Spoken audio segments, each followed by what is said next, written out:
Welcome into college football overtime. Some people call this the off season.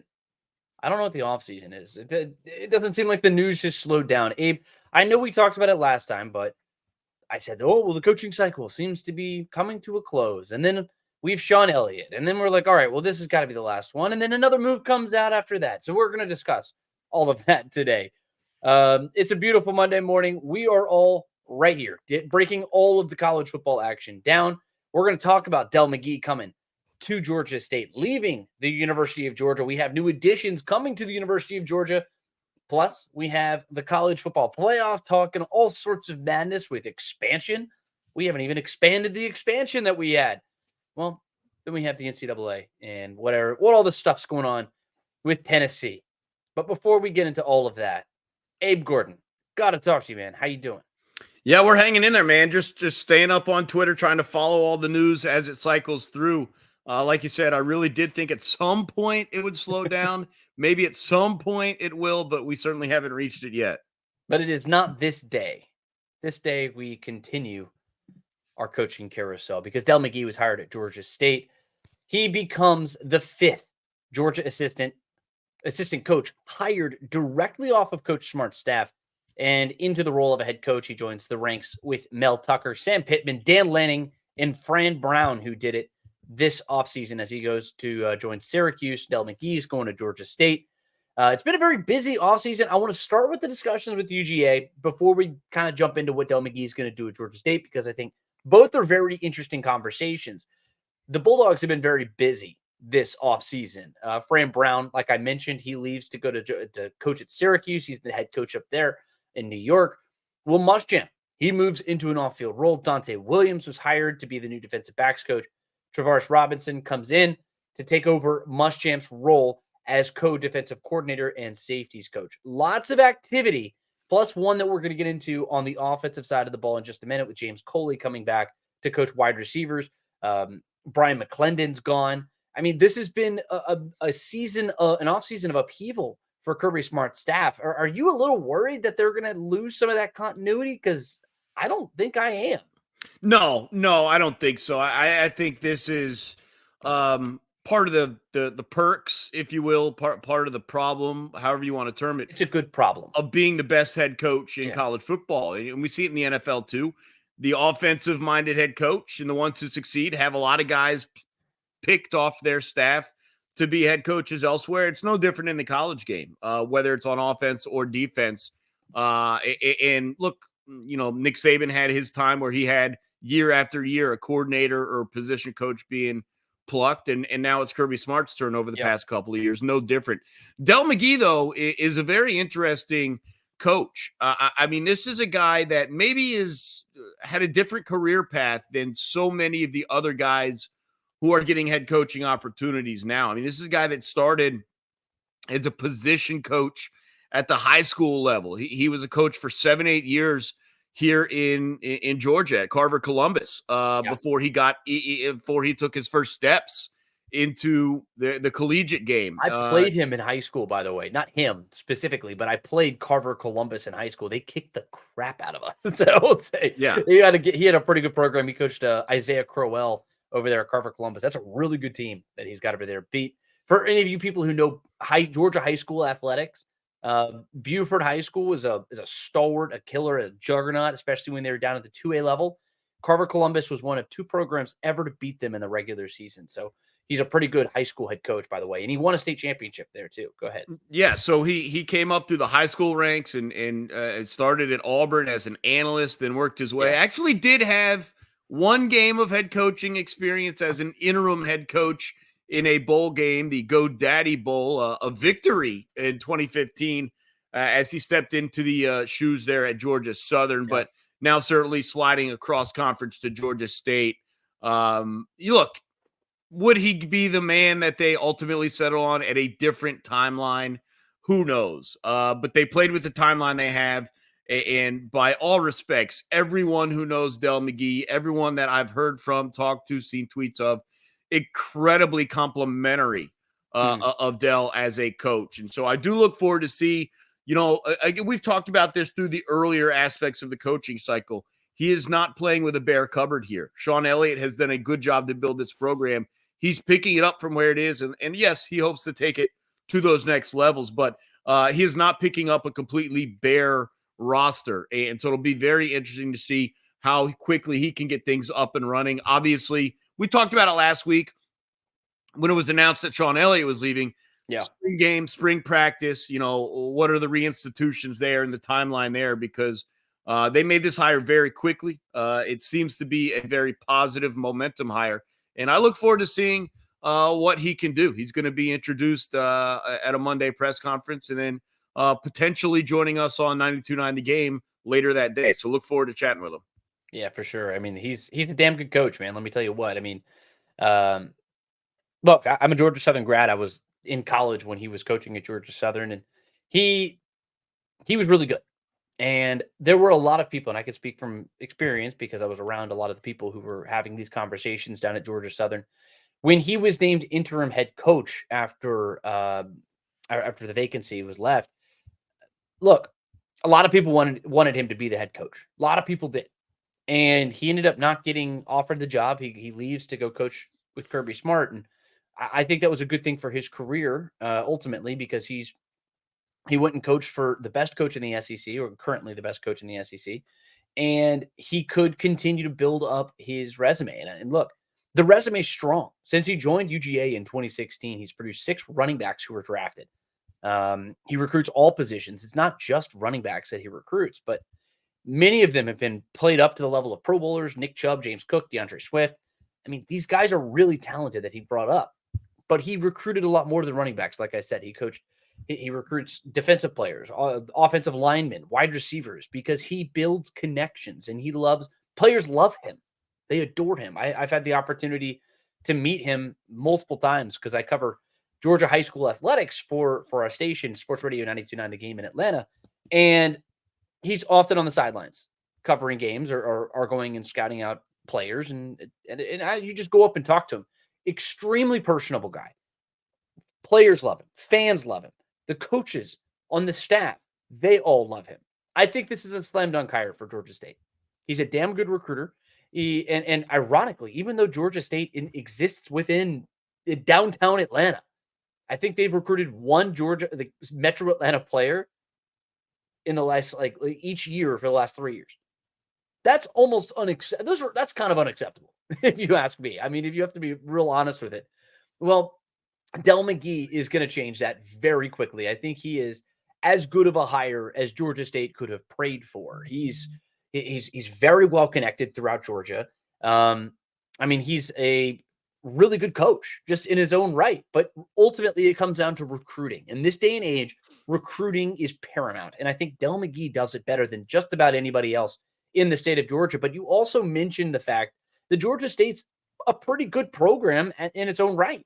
I mean, Sean Elliott did a great job building that program up to where it is right now. The 4 bowl wins in the last 6 or 7 years and change. They went 7-6 last year, and Sean Elliott was a good coach. But I think Dell McGee can take it to that next level, just specifically with his connections in recruiting. And one little side note, I will say this: Austin McGee, he is Dell McGee's son, and he's going to be on the class of 2024. He's going to be coming up, and he's going to be able to coach his son at Georgia State. I don't know how much that had to do with it, if anything at all. It's a great opportunity for Dell McGee, and he can continue his 20-plus year coaching career within the state of Georgia. It's a slam dunk hire. I'll say it again for Georgia State. I'm really excited for Dell McGee. Yeah, and the other thing, and look, I've been open and honest throughout the length of this podcast. It is something that I think is fair to bring up.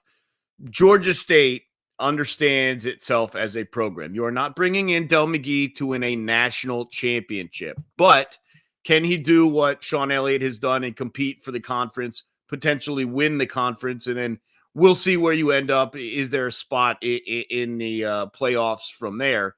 But we're going to be realistic about what is success for Dell McGee. I look forward to seeing him chase that down. Yep. And one very interesting thing, I'm going to pivot real quick to something that you just texted me, Abe Gordon. UCLA is finalizing a 2-year deal to make Eric Bieniemy the offensive coordinator for the Bruins. That's a crazy hire. Of course, he's going to join Deshaun Foster on the staff over there with the Bruins as they move into the Big Ten Conference. Really quickly, of course, this is off-brand. It's just off topic, I guess. But let's kind of dive into this quickly. What are your thoughts with this? This is kind of just interesting. Yeah, it is interesting. It's certainly splashy. It makes you ask a lot of questions, but not necessarily in a bad way. We've heard the comments in regards to Eric Bieniemy as a head coaching candidate. Maybe this is for him a different path towards proving himself capable of what an NFL team would need to see, or potentially even a college team would need to see. But you are moving into a new conference. You have what I would argue is less than in terms of offensive talent on that team.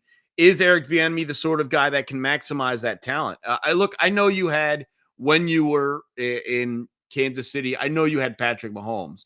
But I think he maximized the talent that they did have there on offense. And so it'll be very interesting to see what he can do with the pieces that they have there. And just look, the questions were made about how he handled his players and his coaching tactics. I think it'll be really interesting to see how that plays out at the collegiate level, because even more so, it's difficult to, quote, relate to today's youth. So it'll certainly be interesting to follow that. But look, Eric Bieniemy is a guy that has done it for a very long time and been very successful at the NFL. Yep. If he can do it for Foster at UCLA, that is a big boost for that program, because there are and were and still will be a lot of questions about the UCLA Bruins moving into the Big Ten. It's just a very interesting move across the board. I mean, he has coaching experience at the college level. He was at Colorado 2011 and 2012. Objectively was not very good. I'm not going to blame him. I'm not going to lay that at his feet. That was also more than a decade ago. College football is different today than it was a week ago, much less more than a decade ago. But Colorado was also not exactly the pinnacle program of college football. But he does have some experience in the coaching ranks, the collegiate coaching ranks. I just think it's a very interesting hire, ultimately, because maybe it'll be appealing to recruits. Maybe it'll be appealing to these kids who think like, oh, this is a guy who coached up Patrick Mahomes and helped him do X, Y, and Z with his career. And I think that might be a good talking point, I guess, for him. And he's a good coach. He's a good coach, and we'll see what he does. His career has just been a very interesting one. I know a lot of people talk about it at the professional level. Why isn't he a head coach? Well, now he's an offensive coordinator, and he's seemingly taken a downgrade. I don't know if that's a fair way to say that, but he was technically unemployed. So technically he was unemployed. So I guess anything else unemployment is an upgrade. But speaking of somebody who's taking a new opportunity, James Coley is coming back to the University of Georgia. He is replacing Brian McClendon, who went up a rank to coach at the Tampa Bay Buccaneers. Coley was briefly the wide receivers coach at South Carolina. The ink hadn't even dried, and now he's all of a sudden flipping course to the rival down in Athens. I think this is an interesting hire, mostly because Coley was the offensive coordinator back in 2019, and a lot of fans were not happy with his performance. Just in general, people were displeased with the performance of Georgia back in 2019, back when they were considered an underperforming team, a defense-first program. That changed, of course, when Todd Monken came in and really flipped the college football world upside down, because they won back-to-back national championships. But this is an offense, or specifically in the wide receiver room, that has to replace the likes of Ladd McConkey and Marcus Rosemy-Jack-Saint.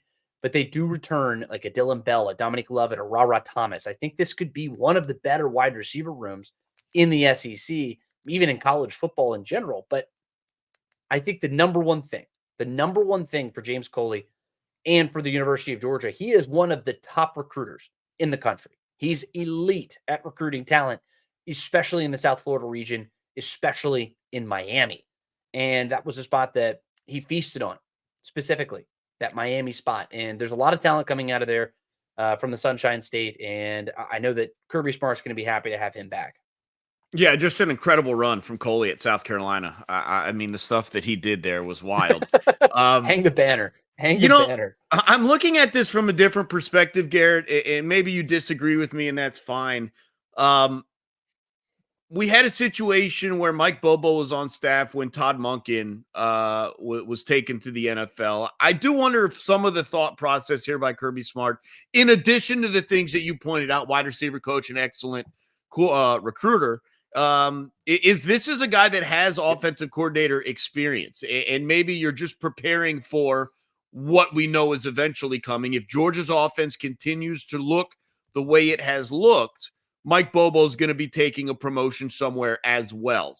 This also might be a hire to kind of set in stone that path of next man up from the coaching perspective in the coaching ranks there for Kirby Smart. So it plays very intelligently for a couple of different reasons, but in the immediate, as you mentioned, the plus recruiting, dealing with what should be, as you said, a pretty loaded receiver room with a quarterback that you're ready to throw the ball with, which we haven't necessarily had at Georgia, and potentially a step back from the production of the tight ends. The receivers are going to be maybe a bigger, more important role than they were in previous years. So it's a perfect time to come back to Georgia for a number of reasons for James Coley.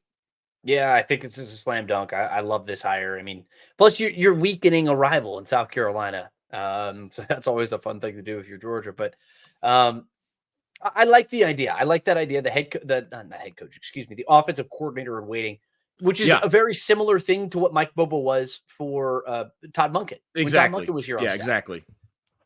You get guys and you feed the pipeline because, like I mentioned when we talked about Dell McGee, there's been a lot of upheaval with the Georgia staff, and that's just the way it goes.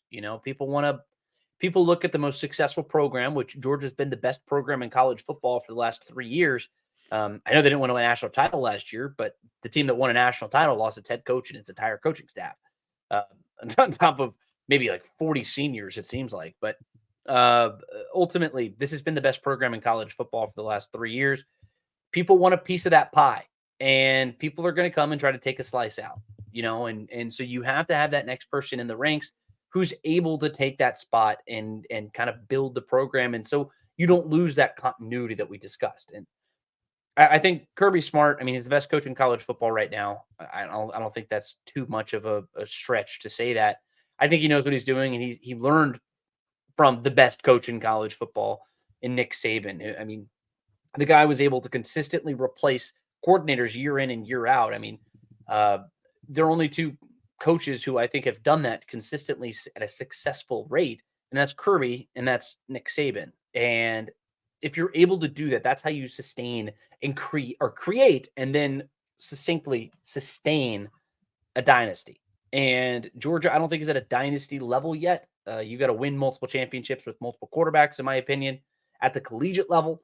So we'll see if they can get to that level. But I think with James Coley coming to Athens, on top of just the coaching, it is the recruiting. And I'm going to say that one more time. James Cook, Tyson Campbell, Tyreek Stevenson, these are all 5-star talents who brought their talents to Athens because of James Coley. But I think this is a great hire.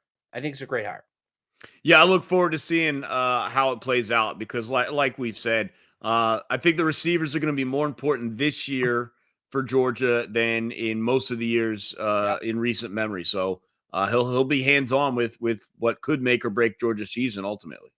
Yeah, and I think he's going to do a pretty good job with that. I'm very eager to see what goes on in Athens this year. But one reason a lot of people are eager is because of the expansion of the college football playoff. And speaking of the playoff, we have a little change, a change that a lot of people were pretty much expecting. I know you and I were expecting this change. The playoff committee, they approved, or I guess whoever, the college football playoff, whatever, they approved a 5+7 model. So you have 5 automatic bids, and then you have 7 at large. So you have your top 5 conference champions: SEC, Big Ten, SEC, ACC, Big Ten, Big 12, and then one group of 5 conference. I know that the Pac-2 didn't really win that battle, but the other 7 are at large, and that just comes from whoever's around. And this is in place until 2025. So for next year and then the subsequent season. 2026 and beyond is to be determined. And I know we're going to get into that here in just a second, of course. But what are your thoughts here with this? It's just expected. I think this is the right decision. I'm not a fan of automatic bids just in general, but what say you, Abe? Yeah, I do like the automatic bid. It gives purpose, because without the automatic bid, you obviously lose the incentive of your conference championship game, and so I think you had to hold on to that. I know you and I have had a number of debates over the past 18 months or maybe even longer about conference championship games and the regular season. Is expanded playoff? Does it make it less important, more important, all that stuff? Sure. And so I do think if you're going to have the conference championship game, you have to have the automatic bid, or I agree with you that there would be no point. So I understand the automatic bid. The interesting thing to me here is the correlation with Notre Dame, because we can throw all the 5 and 7 stuff out the window. Like, we already knew this was going to happen. No one's surprised. We've gone through all the talking points in regards to the at-larges and all that. The thing here is that Notre Dame cannot be a top 4 seed because they are not a member of a conference. They cannot technically win a conference championship. So they cannot be part of the 5. That's separate of that, though. They cannot be one of the top 4 seeds. They are automatically, no matter what they are, a 5 seed at best, which means they cannot have a first-round bye. Now, they might be hosting a home playoff game, but they will not be eligible to receive that bye. So I found that very interesting. Just a little bit of extra power. I think I have no problem with it. Completely I just didn't know what the overall decision would come down to in terms of how you would view Notre Dame. But even though they're not going to be one of the 5 auto bids, the home playoff game just replaces a conference championship game, and ultimately, I think you'd rather be Notre Dame for the most part, because you're playing at the very least, like, you're an undefeated, like you play a perfect season. You're a top-ranked Notre Dame squad. You're really talented. You're like, great, good for you. Freeman got you in a great position. Okay, so then you play as a 5 seed at home against a 12 seed. Poor you. I don't think anyone's complaining. I just think it was another really good, like, LSU team. Yeah, like, no one's complaining about it. I would much rather be Notre Dame in that situation. Personally, maybe you disagree. No, I don't know what you're talking about. No one's complaining about it. I'm just saying it was interesting that that's the decision they came to, that they would be just completely off the table for a top 4 seed. Yeah, they've built their bed by not joining conference, and so whether it's a positive or negative in the long run, we're not sure yet. But yeah, they're going to have to play by these rules because they want to stay independent and have at it.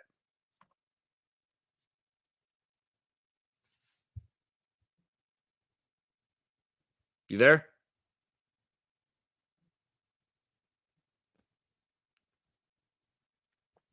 Garrett?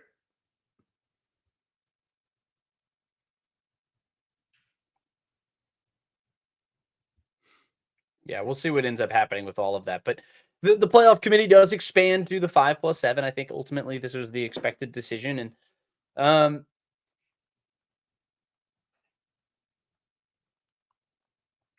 having a couple issues there with Garrett Chapman, so I'll pick it up on his behalf. I believe the Wi-Fi is being a little wonky. But yeah, the 5 and 7 model, and as we go forward again, this was not a surprise. This is exactly what we had expected it to be. And so we will move forward with the 12-team playoff and go from there. Now, we talk about the 12-team playoff and moving forward there, and ultimately where we could be headed is a 14-team playoff. And that news came out today that they're considering expanding already. I'm not in love with this, if we're going to be honest, Garrett. And I'll let you get your thoughts here in just a moment. But I'm not in love with the idea of expanding to a 14-team playoff or even building the plans to expand to it without really getting a feel and a sample size for how this 12-team playoff is going to work. To me, that's the biggest issue, is just I want to see what it looks like. I want to see how it's organized. I want to see how this 14-team model, or excuse me, the 12-team model plays itself out before we talk about expanding to 14 teams. And it did bother me that news came out this week that they're already looking at expanding it. You need the sample size. Like, there's going to be issues. We need to work through some of these things. You need to see the good and the bad and figure it out before you really have a great idea what a model should be for expansion. The biggest issue is this is just such a pure money move. Like, when we went from the BCS to a 14 playoff, I could make a very easy argument that was for the betterment of the sport. Yeah. As we move from a 14 playoff to a 12-team playoff, you can argue other ways as well, but I can argue that this is for the betterment of the sport. But planning a 14-team playoff, already looking at expansion before we've actually taken the reins of a 12-team playoff, before we've actually seen how that works out, I cannot argue right now that that is for the betterment of the sport. The only argument I have right now is that they see a way to make more money. And that is what's most bothersome about these proposals or even the talks or rumors. Obviously, it's not set in stone yet. That's what bothers me the most is just very clearly not being discussed because it's better for the sport. It's very clearly being discussed because it can make someone more money. And Abe, we've talked about this specifically going back to Tony Petitti and Greg Sankey and those guys, but a lot of these commissioners are the people who are making a lot of these decisions, and at least they have a very loud voice in the room while these decisions are being made. At the end of the day, like, these guys are responsible for their own individual silos within college football, and they have a unique responsibility not only to the SEC or Big Ten specifically, but to all of college football. And that's how the college football playoff is as a whole. I mean, every decision that these folks make, every decision that they make, whether it's expansion or TV deals or anything else, all of that has ramifications across the sport.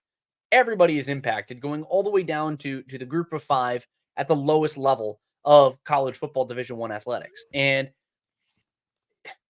there's a tremendous impact. And it doesn't seem like there is that forward-thinking person who is in charge, because there's nobody in charge. It's a wild west. We talk about name, image, and likeness and everything else. We're going to get into that here in just a moment. But at the end of the day, there's nobody in charge. There's nobody in charge of the betterment of the sport.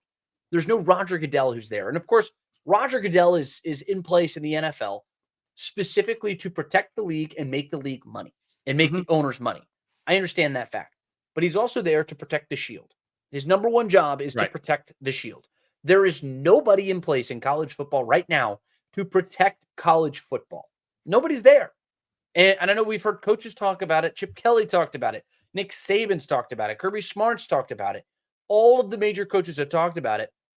There are differing opinions, but there's nobody in place to make the decisions. Who's having the dialogue? Because as it stands right now, there is no dialogue.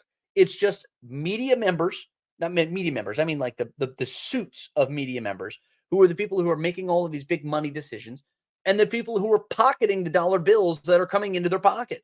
You know, that's it. And that's it. That's the only reason we're having these 14-team the discussions. It's not because it's better for college football. It's because they're like, hey, what if we sold a couple of more games? What would that make us a little bit more money? Do you think so? Who's winning by this? The extra two teams who make the playoff? Is that really going to change anything? No, not really. It's just to make more money, and that's a shame. Yeah, and that's why I think there's been more concern or blowback, pushback from those of us who have to discuss it. It is just because it is very clearly, like I said, it's very clearly just a money grab. Whereas the other decisions ultimately, you could argue betterment of the sport. This one, there's only one side to this. There's only one side. And honestly, that's just where we are in college football and college athletics as a whole. And speaking of which, big decision that came out on Friday that I do want to briefly touch on, just because it's so important to where it is in college football. I wanted this to be the lead story, but I wanted to start this discussion by actually talking about football and not just all this stuff, but we have to discuss it. Tennessee wins this battle with the NCAA in court. They have a temporary injunction where we had the Wild West in name, image, and likeness, and now it's It's even worse. Worse just for the continuity and understanding of where the sport is right now. And of course, this comes on the heels of the Nico, the ramification, the punishments that were handed down by the NCAA because of illicit recruitment by Nico, the 5-star quarterback for Tennessee. He got to fly in a private jet, and all of that stuff was paid for by boosters. And then they got punished for it. They got a little bit more than a slap on the wrist. It was some pretty serious penalties are going to be coming their way. And now a federal judge has ruled that the NCAA can't enforce rules like this anymore. And now at this point, like if you thought that the NCAA had any grip on inducements or pay for play before this came out, that's vanished. Like it's gone. Like collectives can effectively hit the road and sit down with top prospects and say, hey, what do you want? Because that's where we are in college athletics. The amateurism is dead. The NCAA, I'll stop at saying the NCAA is dead. I'm not going to say that over a temporary injunction necessarily, but amateurism, I think, is certainly dead. And we're just moving into the 21st century, which I don't think anybody knows where we're going right now. Yeah, well, let me say this, Garrett. To me, this is not about Tennessee versus the NCAA and the future of college athletics and all.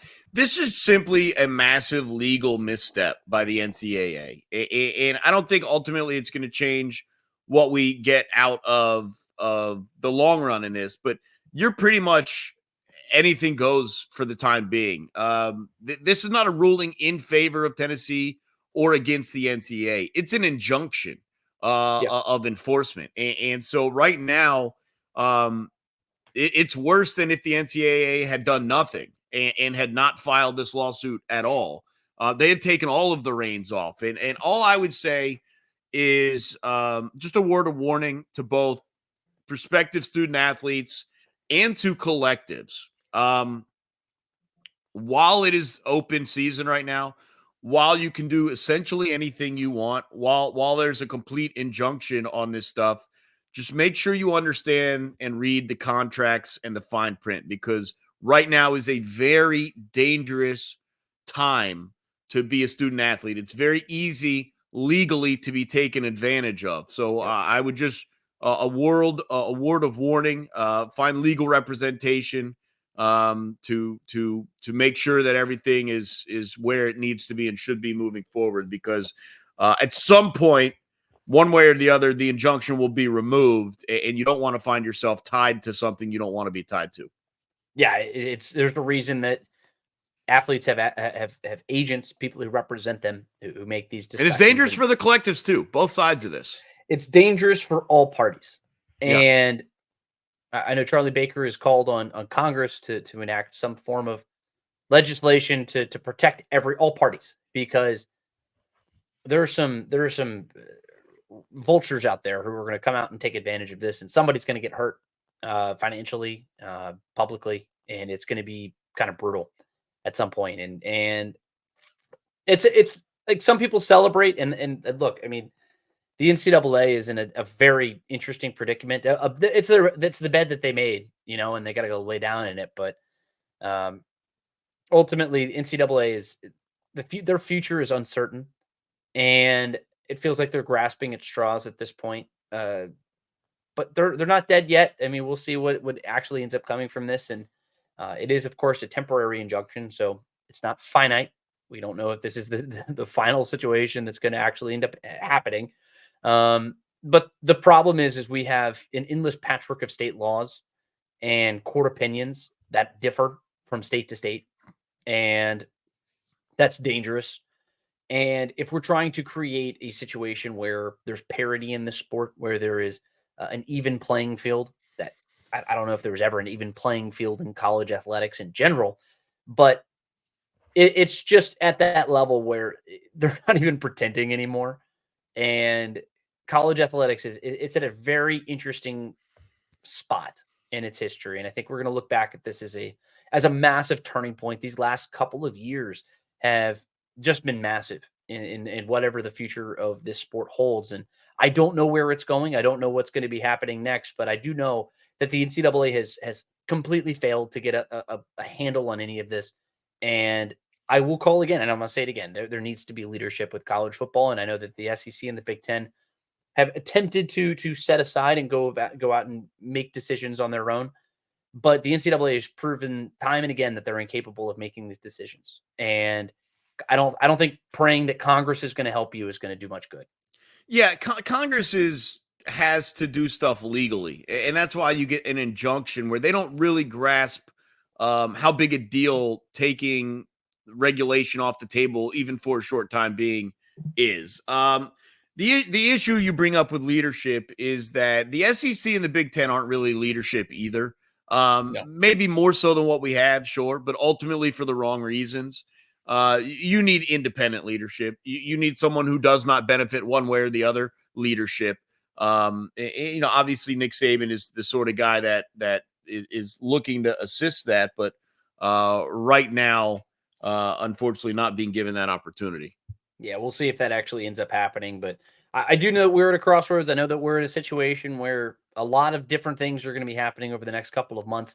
And we're going to keep you updated on all of that right here on the College Football Overtime Podcast. So make sure you subscribe. Make sure you're like whatever platform you're absorbing this content on, whether it's YouTube, whether it's Spotify, Apple. Drop us a rating. Tell us if we're doing okay.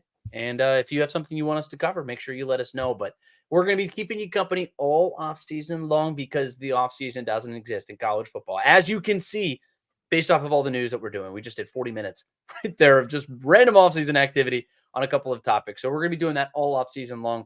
So make sure you keep it right here to College Football Overtime. For my co-host, Abe Gordon, thank you so much for joining us. We'll see you again next week.